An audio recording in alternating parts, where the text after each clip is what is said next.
I'm Walt Thiessen, the Crypto Skeptic. Let's talk crypto. And once again, I have a special guest joining me today, and this guy's pretty cool, let me tell you. This guy has quite the story. This is almost like the American Dream story. He is originally from down under, from Australia. He came to the U.S., and he made his fortune. I mean, is there a more classic American story than that one? I don't know that there is, but we're going to learn more about it. So, Myles, Wakeham, thank you very much for joining us on the program today. How are you doing there in beautiful, warm Scottsdale, Arizona? Yeah, wonderful. Trying to keep out of that beautiful warm as much as we possibly can. We have too much beautiful warm here. Yeah, I get it. Yeah, I can understand that. Well, hey, as long as it's where you love to be, that's the most important thing in the world. So true. And we're so glad to have you here. Thank you for joining us on this. This is a special segment that I added in the last few weeks here to the regular podcast, in which we talk about cryptocurrencies and the role that they are currently playing and the role that they could be playing, or can they even playing? That's really kind of the question that we're addressing here. And Myles is he's quite the expert on it. He actually has some pretty strong video shows. I mean, he's reached the big audiences. And well, first of all, I got to ask you, that's got to feel good, right? Because you're helping a whole lot of people when you get on a show like that. But what's been your favorite one so far? I don't know. I've been on so many different shows. I wouldn't want to single anyone out because then I'll piss everybody else off. Sure. Yeah, I get that. I realized as soon as I asked that was kind of a leading question. So sorry about that. But it's really cool. You've been on some very high-powered shows, and I applaud you, and I'm just very pleased that you decided to join me here today. So thank you very much. Oh no, I'm honored. It's great. It'll be fun. We'll have a good chat. Yeah, absolutely. So cryptocurrency. Now, I became aware of Bitcoin when it first came out. I was one of those who stayed away from it. You, somewhere along the line, decided that there was something interesting going on there. So can you give us like a little overview of how that came about for you? Mm-hmm. I've been a software developer since 1978, so it kind of dates me. That's what actually brought me, that and I fell in love with a girl and moved to the Los Angeles, go figure. The 25-year-old, what are you going to do? Yeah, right. That's what brought me here. But what probably kept me here, I guess, was the opportunities in technology. So as a software developer, you see the world through a kind of a different filter. Yes. You see problems that need solutions, and the 70s, the 80s, the 90s, all the way through. It's always been how I've made my money. It's how I've done my, fed my family. In reality, what I found out with software was in the 90s particularly was this thing called the internet that came about. And I predated that by quite some time. So it came upon me a little bit unexpectedly, but when it did, I saw this ability for a network of the world where you could send an email to somebody and they'd get it like instantly. It's like, really? I used to use postage stamps. I mean, I thought the fax machine was kind of cool. I love it. It's pretty sick, right? But the fact it may be sick. I mean, it's my story too. That's exactly the story. I mean, I wasn't a software developer, but I know that era. That's the era I grew up in too. Yeah. So absolutely. Yeah, you kind of appreciate it when you didn't have it, right? And all of a sudden it becomes upon you and you're like, wow. But then you start realizing, well, if it's a network and two machines can connect, I'm not going to get geeky on you, but two machines can connect and share data. Well, what else can they share? Okay, email's one thing, right? Sure. Web browsing is another thing. Yep. I can go to ebay.com and buy something. Maybe I can share voice, like a telephone call, voice over IP. Maybe I can share video. Hey, we're streaming on the internet. Go figure. Look how far we've come. One thing that always held it back was money. And the one thing that I kind of felt was I got into computers when I was a kid because I liked to play video games. And I think so many people actually did. Yeah. And I kept playing video games all the way through, when I was too old to do that. I shouldn't be doing it. I'm still out there, playing World of Warcraft. It's ridiculous. But when I was doing that, I found out that there was these really bizarre things going on in gaming. You could, you put all of this time into these games and you built your character up and you did all this sort of stuff. And you did a thing they used to call back in those massive multiplayer online role-playing games, this thing called farming. And the idea was you spend all this time out there killing zombies or whatever and getting experience and getting loot so that you could go and buy that sword you needed to be able to do a better job of it. And Absolutely. yeah, it was called grinding. You just got into this endless circle of yeah. And so I realized, I actually have to earn a living here. I've got to work and I've got a family to support and I can't be playing video games all day. But I really like that sword. I want it. How do I get that sword without having to work for it? Yeah. Some really smart people out there realized that there were these, 1.5 billion people in China who didn't earn anything. They were all from the farming. They wanted to come and live in the city. So they stuck a computer in front of them and said, go there and farm on this game and earn this stuff, and then we'll buy it from you at a price and we'll sell it to Myles at a better price and we'll make money on the arbitrage. Mm-hmm. And I thought, well, this is a really neat idea. So I started doing that and then realized, well, how do I pay you? Like, you're giving me virtual goods. They're not real. Mm-hmm. How do I get them? And what had happened is you'd go into these games and you'd meet in this virtual pub somewhere. This dude would come up who was previously you knew he was coming. He'd just come up and start chatting to you and he'd give you what you bought. Mm. So I'm thinking, oh, okay, well, that's your supply chain. How do I pay you? How do I give you money so you'll do that? Well, you go on these websites and you pay them money. Well, okay, I can send an email for nothing. I can send a text for nothing. I can browse a web page for nothing. I can search Google for nothing. Surely I can send money. Not so fast. This is an interesting storyline, I have to say. Yeah. Well, digital money didn't exist. I mean, back in those days, it was PayPal. That's right. And so, okay, I want to send PayPal for somebody who's selling a virtual good that doesn't exist, and the banking industry are concerned that I'm going to do a chargeback, so I can't send that by PayPal. All right. Okay, so how else are we going to do it? Well, we're going to create this thing called an exchange, and we're going to put this exchange in Japan or whatever, and you're going to wire a ton of money into it, like, ton of money back in those days, gamer speak, there's like $75, right, whatever, $100 or whatever. You put all this money in this exchange, and then you can use the exchange like it was a bank account, and you can pay these people out of this exchange. Oh, that's cool. Well, okay. So how do we do that? Well, there's this thing called Bitcoin. Bitcoin, right. So in 2009, there was a white paper produced called Bitcoin, a peer-to-peer electronic cash system, and it was designed for this very purpose.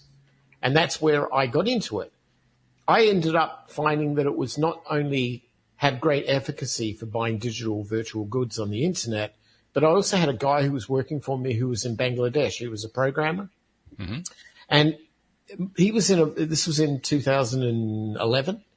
Okay. He was in a Muslim country. And if we go back 10 years prior, we had 9/11, and there wasn't a great deal of positive sentiment amongst Muslim countries. In fact, his country had no reciprocal banking agreement with the US. Right. And yet this guy was a great programmer and I needed him working on projects. So how would I pay him? Well, I could go down to Western Union and try and, and they would only take cash, and this was insane. And they wanted to take 27% of everything that was sent to him. And you couldn't even guarantee that it would be delivered to him. Exactly. Yeah. I used to send them these, they call them MTIN numbers. But 2 weeks after I sent it, I mean, it wasn't efficient. But he's in Bangladesh. What else are you going to do? Starve, right? Yeah. He's got to. But I said to him, he's a really good programmer, good guy. And I said, look, maybe there's a better way. Maybe we can try this Bitcoin thing out, because I've been using it to buy stupid shields and swords over here. What about can you take Bitcoin because I can pay you directly? And he goes, well, I can if I can convert it to my local currency. Right. So we discovered there was this exchange that came out of Hong Kong called ANX. Okay. They've long gone, I'm sure, by now. But back in those days, before Hong Kong became a real part of China, it was like a banking center of the world. And so I opened up an account at ANX and I transferred all my Bitcoin into this ANX account. And they gave him a debit card. And I said, here you go. Here's a debit card. Go to your local ATM and see if you can withdraw what I pay you. Mm-hmm. And it worked. Ah. And all of a sudden, he's pulling down $100 for like 50 cents. Going, I used to lose 27% to the Western Union banksters. I can go to the ATM and just get it, and it's costing me 50. Yes. Yeah. And absolutely. I'm looking at it going, I got myself a new programmer. Mm-hmm. Absolutely. He's going to love working with me because, and so we did this for quite some time. I had bought a big clump of this Bitcoin to pay him, and I put it aside in this exchange, and it was being used for its original intended purpose, electronic peer-to-peer cash system. Mm-hmm. Then its price went from $7 that I bought it at to $1,200. And I'm going, maybe I'm not going to pay you with this Bitcoin now. Right? And then I was like, what have I just stumbled into?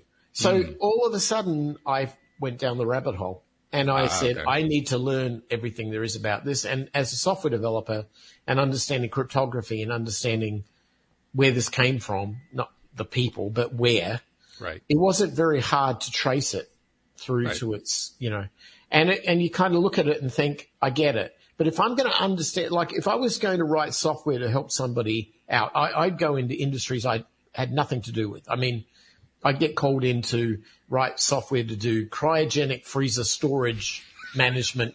I don't even know what the hell that is. They need a database, right? Yeah, I can do that, right? So I learned the art of asking open questions to get them to tell me how their web works, right? And I do this in defense and in banking and in entertainment and in medical and all these fields. So I thought, well, if I'm going to understand Bitcoin, I need to understand money. And that was an amazing adventure because I went back in time thousands of years to the dawn of time, to the dawn of money. And I understand where it came from. And that led me through that whole journey into the school of, I guess, what one would call Austrian economics. Right. And then that described to me why this was important. And I was, for many years, probably all through to about 2017, 2018, I was that annoying guy who was evangelizing everybody on Bitcoin, right? But I was there at the genesis, and I could understand. I was telling people, I remember I had this client here in Phoenix who I became kind of friends with, and I was just telling him, you should check this Bitcoin thing out. This is when it was like about $180 a Bitcoin. And these two young guys, right? They were fresh out of ASU, Arizona State University, MBA grads. You'd think they're all about money. They want to be in on this. They're like, I don't know about that. And then they sound like me actually. Well, look, it's understandable, right? They got a $50,000 investment bunch of money from one of their shareholders in this company they'd formed. And they were almost going to use it to buy Bitcoin. And they didn't. And I said, well, you do you, right? I'm good here, so it's all fine. I'm just trying to help a friend out. Sure. So I moved on. And then 2017, when Bitcoin went to 20,000, 2018, 2017, I think it was, this is real. This is now, 7 digits. This is now like big money. Yeah. Okay. And then I remember I got a phone call from these guys. It was like probably 5 years after I told them to get into it. And they're like, damn it. Should have listened, Myles. I'm like, well, I lead a horse to water, Now, having said that, 2018 comes about. I sold all my Bitcoin. Oh, you did? Everyone's looking at me going, you idiot. You could have held on to it when it went to 65,000 or whatever. Yeah, but I saw something that I didn't like seeing, and that's where I changed my tune.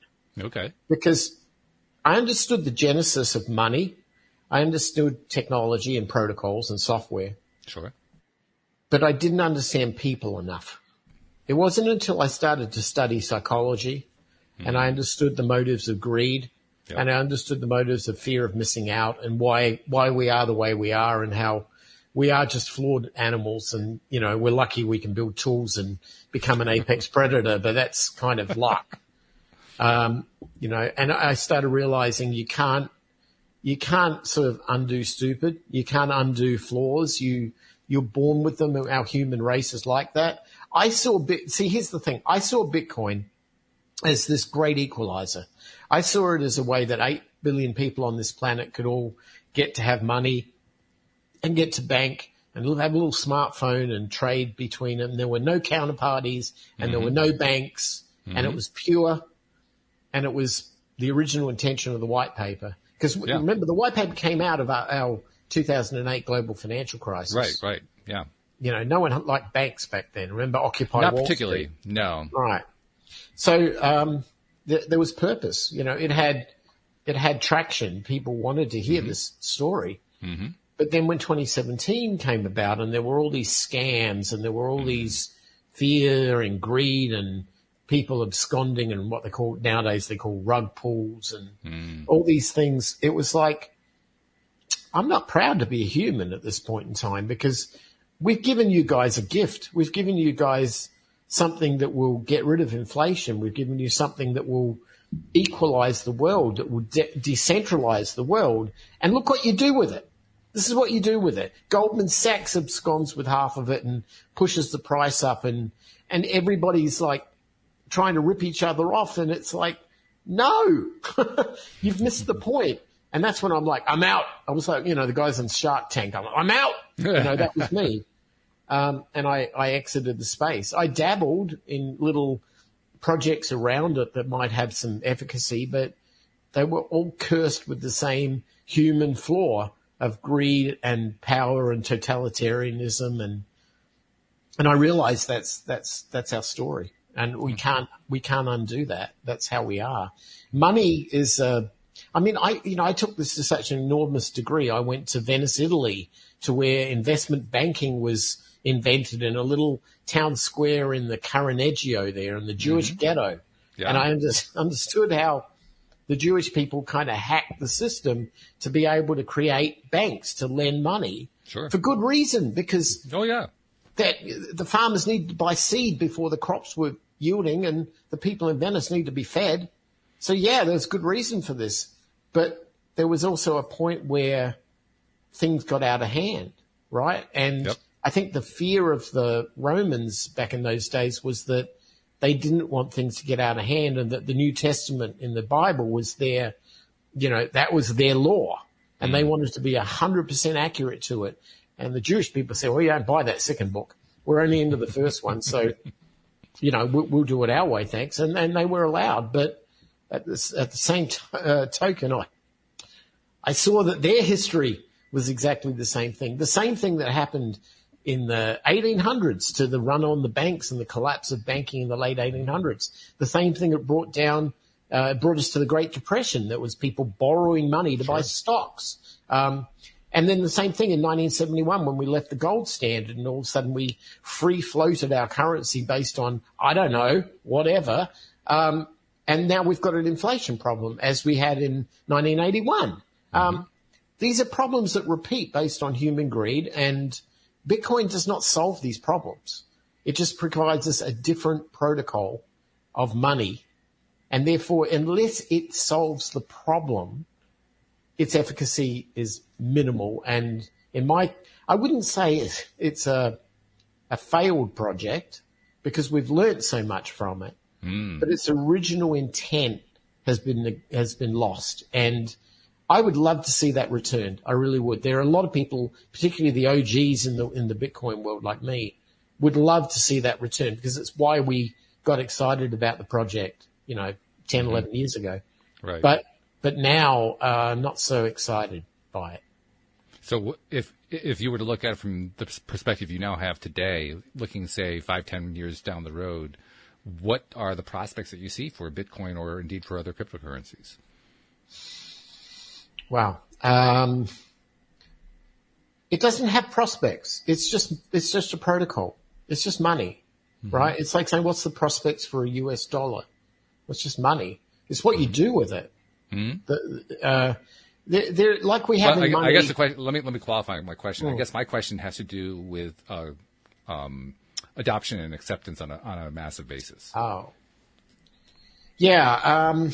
Okay, so that's a bit of an uphill battle that I don't think can be won. Now, I'll explain why. The United States as the world reserve currency, 80% of the world uses it to base their own currency on. So, right.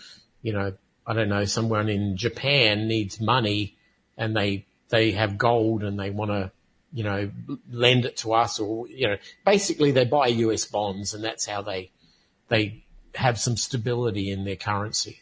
Mm-hmm. If 80% of the rest of the world does that, and look, there's China and Russia's got the ruble, and, they've got their own way of doing it. But we established our dominance in that world because of oil, because of the petrodollar.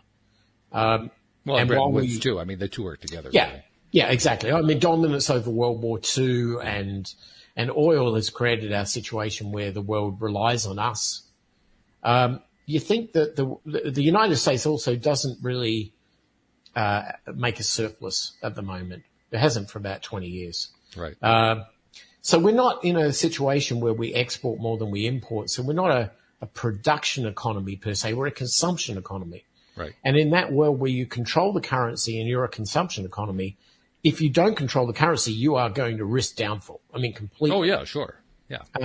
And Bitcoin comes along and it says, look, there are 21 million Bitcoins. There can't be any more. And that you can't make it up.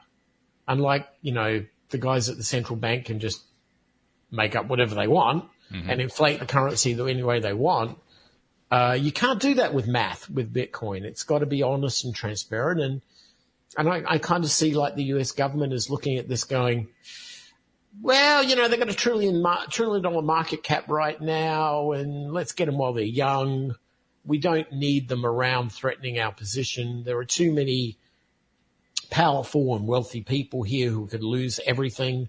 How are we going to allow this to succeed? I mean, unless there's something in it for us, that would be suicide, right? So, look, we have a long history. If you ever go back and read John Perkins' book, American Hitman, Economic Hitman? Okay. I don't know the book, but okay. Oh, brilliant book. He used to work for the NSA or the CIA as an inside guy. Mm-hmm. And he came clean with all of the stuff that the US was doing around areas like Central America and in Asia and so on, where they were toppling governments by putting them into debt and then becoming the votes within the UN and so on would favor the United States position because they were basically over a barrel.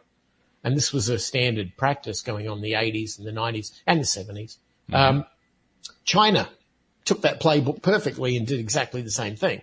They just did that to Sri Lanka, which is what you see on the news at the moment. But this is what the power of being world number one looks like. Right. They have the power to overthrow governments. They have the power to create war. They have the power to make up currency, and they want to maintain that. And that's not don't get me wrong. I come from a country which would have been Japanese if it wasn't for the United States. Yeah. So I'm favorable to that position to some degree, but not at the expense of the individual and their right to freedom. And I think that at some point, Bitcoin is a major threat. And so in terms of its future, it has some uphill battles, which I don't know if it's going to ever win. It's going to be fighting the US central bank digital currency, which has already been published out there in white paper form and is openly being discussed. It's going to be threatened by regulators. It's going to be threatened by banking licensing and all these things to slow it down. But ultimately, it doesn't serve the interests of the United States. So will it survive? I don't know. As an American citizen, do I want it to survive? I don't know. I don't want my country dying. I mean, it's one thing to say, oh, yeah, burn it to the ground, fiat currency bad. And, it's another thing to live in that world. Oh, it's very different, yeah. Yeah, and I sort of look at Bitcoin and I go, you're getting a little bit too threatening here, and I think they're going to take some pretty harsh steps at some point, but they're going to let you go as far as possible because there's all this technology coming out of the project, which maybe they could use to their advantage. But I think that we can't. Yeah, okay. Look, basic free market, right? Supply and demand. 21 million of them out there. That means that every one that's less because somebody owns it, the value of the Bitcoin goes up. So yeah, you could sit there as a speculator and go hodl and make your money. There's a lot of that. And look, I'm as guilty as anybody for that. But at some point, you also have to realize that wasn't the intention here. And because we've sort of gone off the rails on it, I'm not really sure whether it's going to stay around that much longer. But having said that, and I've been wrong before, one can speculate, right? Put money in there you can afford to lose. What is it going to matter? It matters when it's 50,000 a Bitcoin, sure. Yeah. But it doesn't matter when it was $7 like it was for me. So one could argue that was luck. I look at it as sensitivity to something that was going on and having a punt when it didn't really cost much to have a punt. I guess there's luck involved because I can't control the reality of how this works. But at the same time, I've invested on many other things that haven't worked. I've invested on many things that have. When I was a kid in Australia, I grew up in my teenage years learning how to surf. And it was the best education I ever had in my life because when you go out in the waves and you're on this piece of fiberglass and there's you and this massive ocean around you and there's sharks out there that'll kill you and everything. So you're kind of just dealing with it, but you learn that the waves, they're not answering to you. You're not godlike to them. They're going to come and they're going to dump on you if you're in the wrong place. And if you're in the right place, you see them coming ahead of time, you position and you paddle like crazy. You're going to get the ride of your life and you're going to have the energy of the universe transferred to you and you're going to feel it in your spirit. It's what drives surfers into this euphoric state. It's why people surf until the day they die all over the world because they get it. They get this spiritual connection with something, energy, the universe, whatever you want to call it. When I learnt that, I learnt one thing, and that is I'm never going to catch a wave when it's on me or it's in front of me. I'm only going to catch a wave when I'm ahead of it, and it's all about my preparation, my ability to paddle, and then waiting for that sucker to pick me up and hoping I pick the right one. That's how I invest. I love that. That's a great analogy. Yeah. Well, waves are like stock market charts, right? When you see them go down, that's when you want to start paddling. Yeah. Because you know they're going to come back up again. And so when people say to me, should I buy Bitcoin? It's like, are you a surfer? Because if you're not a surfer, you got no business being in the water, buddy. That is funny. I love that. That's a great analogy. That really is a beautiful one. I love that a whole lot. Well, it applies to pretty much anything that, It does, but still. It's a good one for this circumstance. Yeah, really good. I love that a lot. This is really fascinating. I'm fascinated by your story. I looked at Bitcoin when it first came out, and I was very concerned about a lot of things where it was concerned, so I didn't want to invest anything in it. In hindsight, I kind of wish I'd done some mining just because, well, I'm not putting any money in it, just spending some time solving these ridiculous little problems. I kind of wish I'd done that, but I didn't. So, water under the bridge, and I could be a multimillionaire, but I'm not. Oh, well. Don't live in regret. No, I mean, the thing is, you can't change what's behind you. And if I say this to my daughter all the time, if you live your life looking in the rearview mirror, you're going to crash the car. That's right. Absolutely. Yeah. And you're going to miss the opportunities that are coming up. So, absolutely true.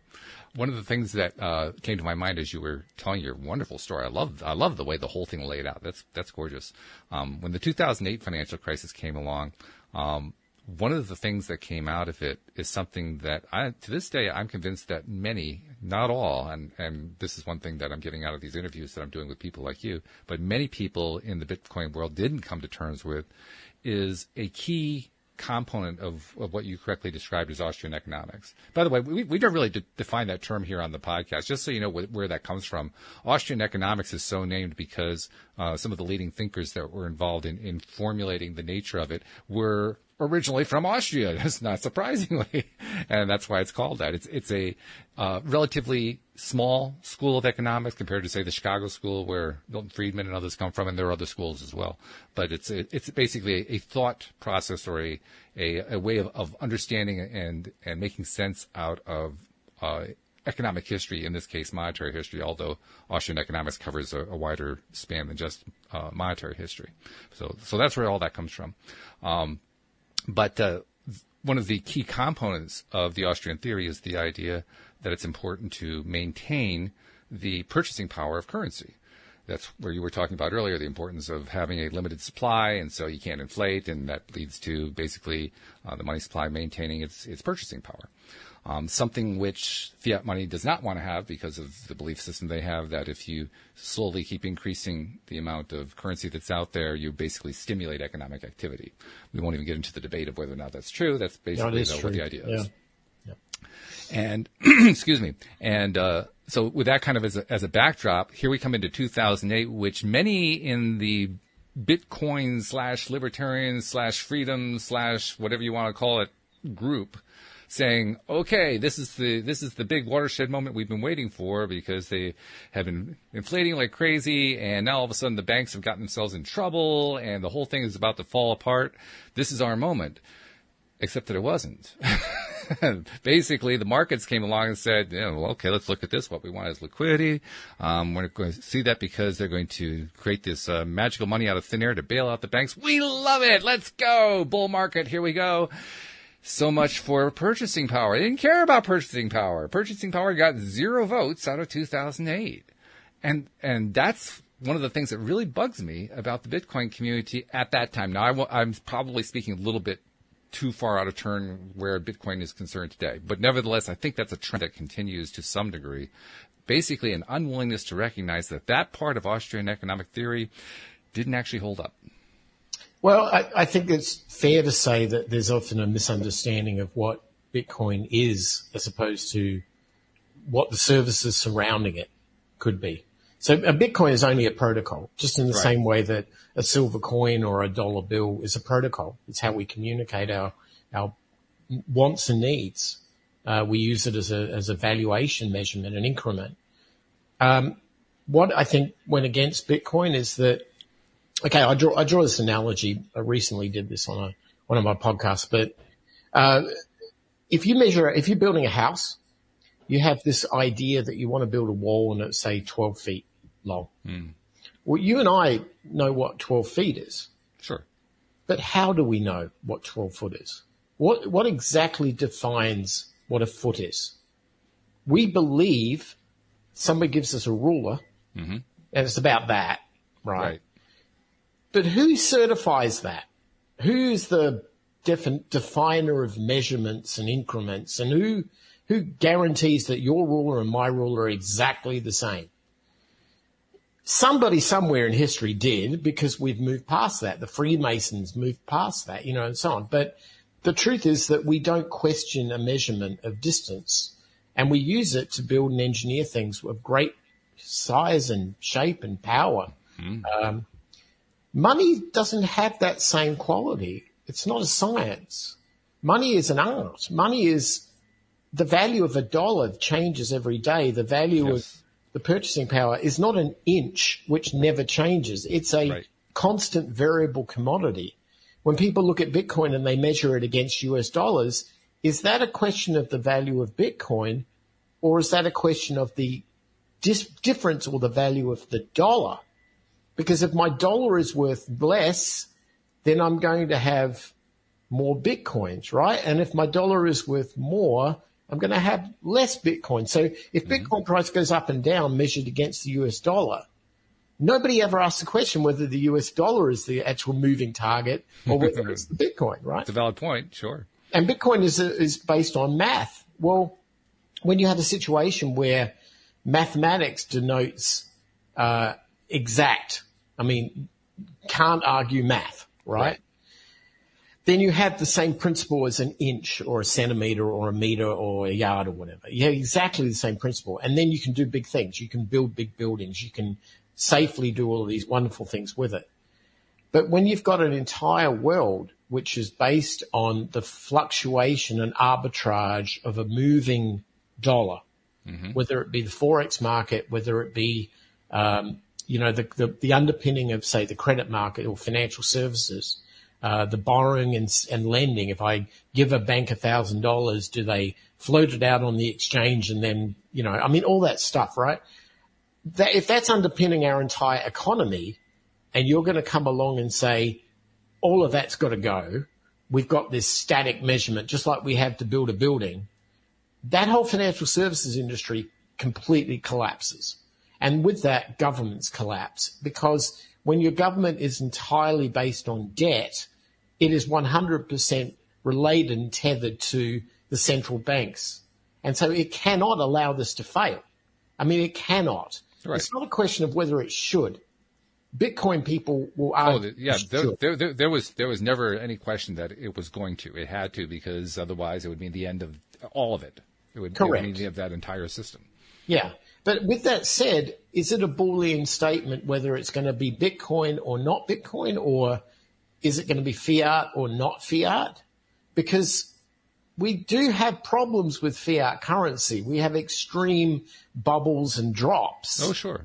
And that's hurt us financially. It's wiped out and led to the despair of many, and it's led to the, exuberance of many as well. And is this just a matter of wealth movement from one party to another? Is the nature of fiat currency, is part of its property is to enable wealth movement from one party to another by the nature of the dollar shifting all the time. And I would argue, yes, it is 100%. Yeah, and therefore, you've got to give something to these rich guys that they would say, okay, I'm on board with that, or they're just going to shoot it down. Mm-hmm. And that's exactly what Bitcoin does not give them. That's true. It's a valid point. Yeah. And I would also add in that as much, I think we give a lot, perhaps even too much credit to the rich guys, to the rich and powerful. Yes, they certainly play a major role.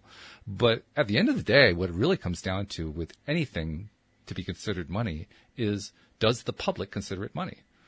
It's really that in a nutshell. I mean, it's about public confidence.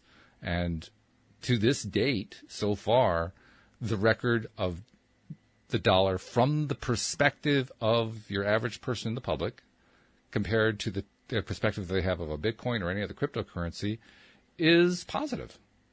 I mean, it's got its problems. I'll be the last person to say that it doesn't have any problems. It's got plenty of problems, but they're nowhere near as bad as the other guy. And that's the thing. And as long as that condition entails, I don't really see how it gets supplanted. I don't see how the dollar gets replaced. Until the dollar actually becomes worse than the alternative, why would anyone want to look at anything else other than the dollar or the euro or whatever the main ones they're looking at? You have a point. Let me ask you a question, though. Have you filled your tank up with gas recently at a gas pump? Oh, yeah. Okay. Quite a high price. How did you pay for it? Paid with digitally demarcated dollars. A credit card, right? Credit card or a debit card, yeah. Or a debit card, right, in the machine. Okay. Right. So if you look at the number of people in this country who pay for their goods and services, and I would argue that maybe 70% of them probably whip a credit card out and do it. Probably. They're not using their dollars. They're using somebody else's money, and then they become indebted to that party to pay them back at a later point. So you pay your credit card bill off at the end of the month or whatever. But they don't see it that way. No, they don't. But the fact is, it doesn't really matter whether it was dollars on the credit card that were being moved around, or it was credits, or it was tokens. Or actually, I would argue that it does matter. Okay. Tell me. Very simply, it matters because regardless what people understand about how money is created or what it is or who controls it, whatever, I think if you were to take a poll almost anywhere in the world, but certainly here in the U.S., of do they want to have their money denominated in dollars or denominated in fill in the blank with something else, they'll say dollars. What about the U.S. central bank digital currency project they've got going on, though? I mean, they may call it dollars. It might be bit dollars or whatever they call it. I suspect that's what they will do. Because so it's a marketing thing? It's a psychological thing. I mean, you mentioned psychology earlier. There is basically, the way I like to understand all transactions, all economics, is the emotional side of it. Austrian economics likes to look more at the rational side of it, but really the emotional side is what drives it, because everything is an emotional decision. And because it's all an emotional decision, then you have to look at, well, what are the emotional underpinnings? And one of those emotional underpinnings is it's a dollar. And it doesn't have to be a digital dollar or a paper dollar. It's a dollar. And it isn't even a marketing thing. It is a psychological attachment. Yeah, I'm not disagreeing with you, but I would ask in context of going to Disney World and you get Disney dollars, would you treat them the same way? As what? As a regular dollar? Probably not. I'd probably use them at Disney. Right. But what you would probably also do is you would spend money, whether it be by borrowed credit card money or by cash, Right. to obtain a wallet full of Disney bucks. And then you'd be in the theme park and you can't go anywhere else because no one else accepts Yeah. it. So within the park, you'd spend your Disney bucks. Right. So with each time you spend it, would you be inclined to spend less or more because you have your own control of your wallet? Well, I'm not sure it's because of control of the wallet. I think it's because I control how much I actually bought in terms of Disney bucks. I bought X number of Disney bucks. I'm there at Disney. I'm going to spend all my Disney bucks. I can't use it anywhere else. Yeah, well, that's true. That's a good point. I sort of think of Bitcoin as being an attempt to try to be the Disney bucks of economics, which isn't really working because there's no credit associated with it. Well, there's also no Disney associated with it. I mean, at least Disney, Right. you get the theme park. Where's the Well, yeah, theme park? somebody's got to accept it, right? Yeah, Yeah, right. Yeah, you got to be able to spend it. I mean, there's value to the theme park. I enjoy the theme park. Yeah, because they take Disney bucks, so you buy them and you Yeah. spend them there. Yeah, no, I get it. I kind of am thinking in terms of what would be able to, or the dollar has problems that are not necessarily associated with the dollar, right? It's a decimal number. We have 10 fingers. It's easy to count. We don't have to deal with imperial versus metric and all that. It's easy to work in dollars. The accounting around it is kind of messed up, but that's fine. Yep. That dates back hundreds of years, before Oh, yeah. computers and so on. So whatever. But this whole extreme high, extreme low and mechanism of wealth transfer, that doesn't feel right to me, right? It doesn't.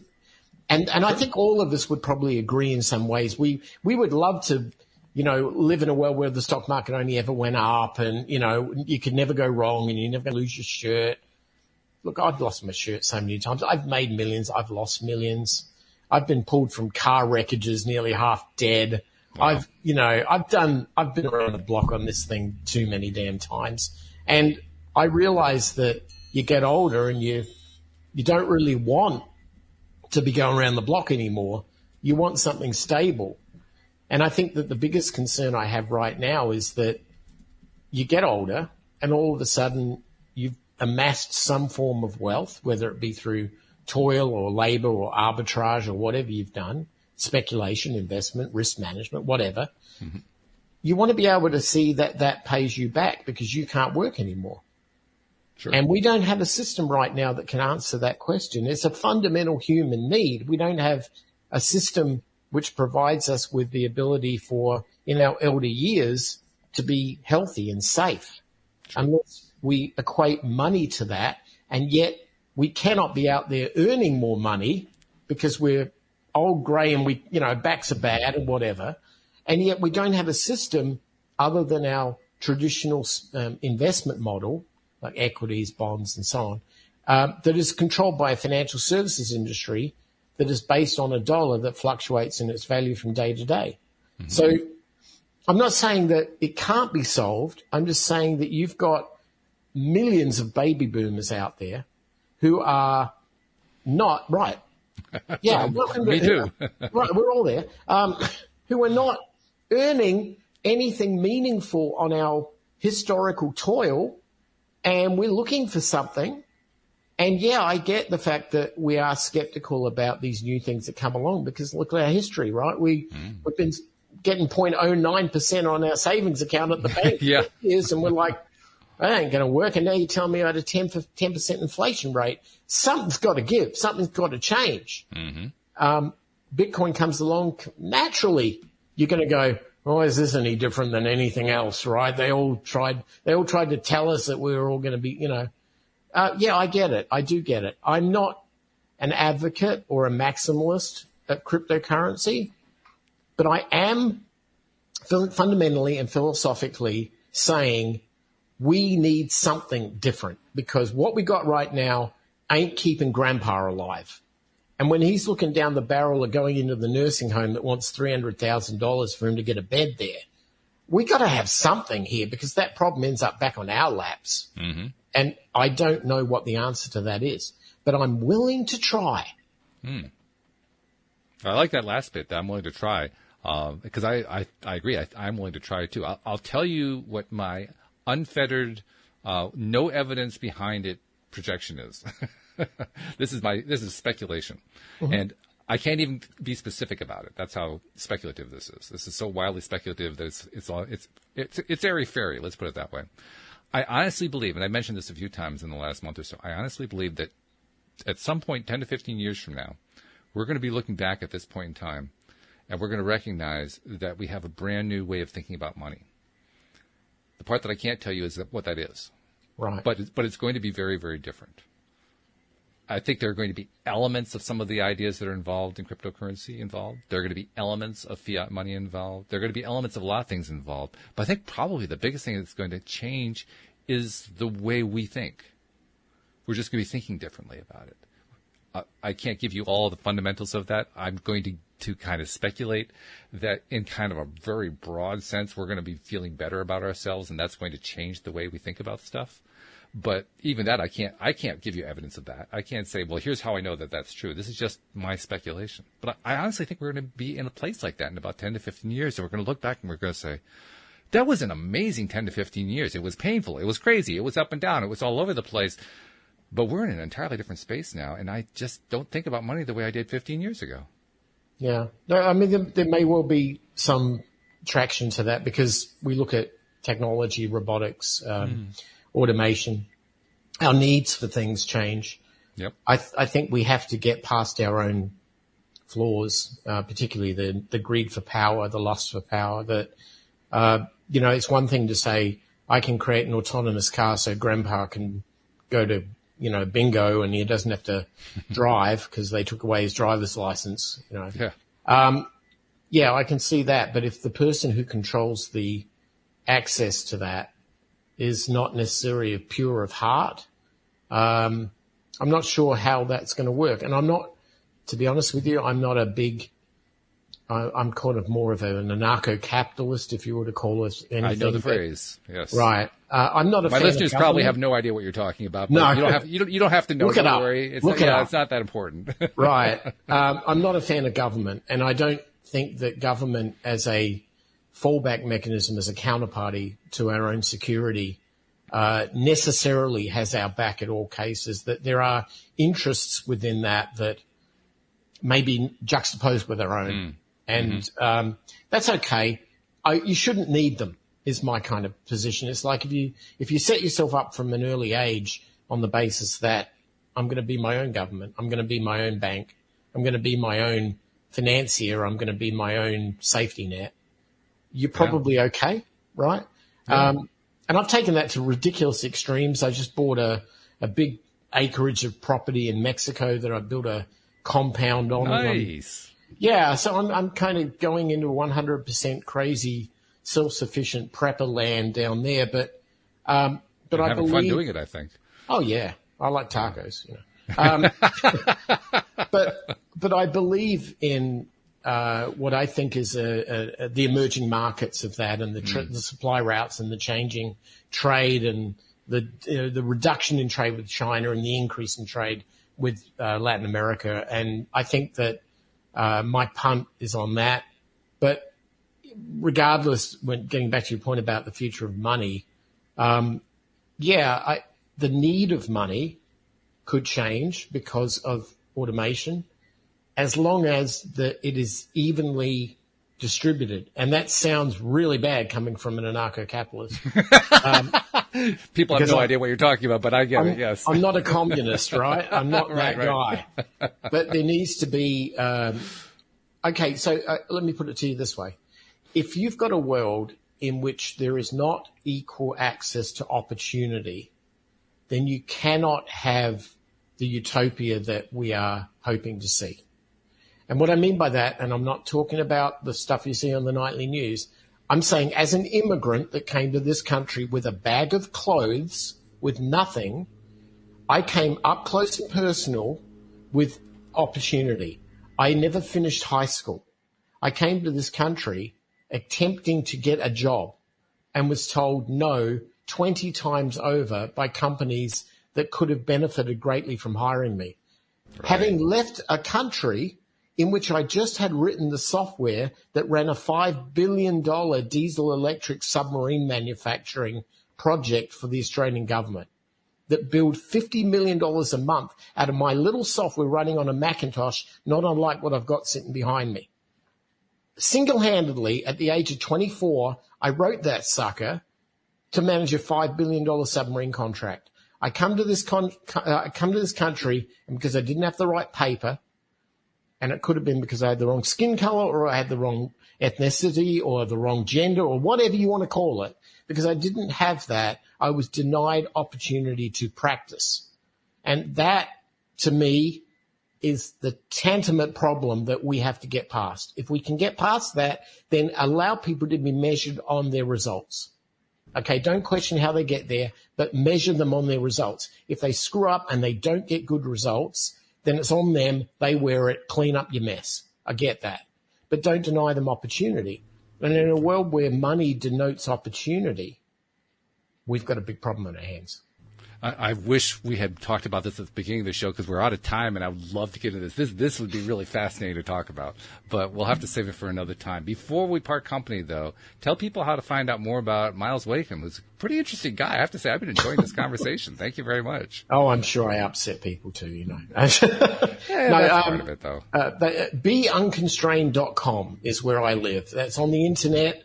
I'm out there it's a website. You can find my podcast there. I do a podcast every week called the Unconstrained Podcast.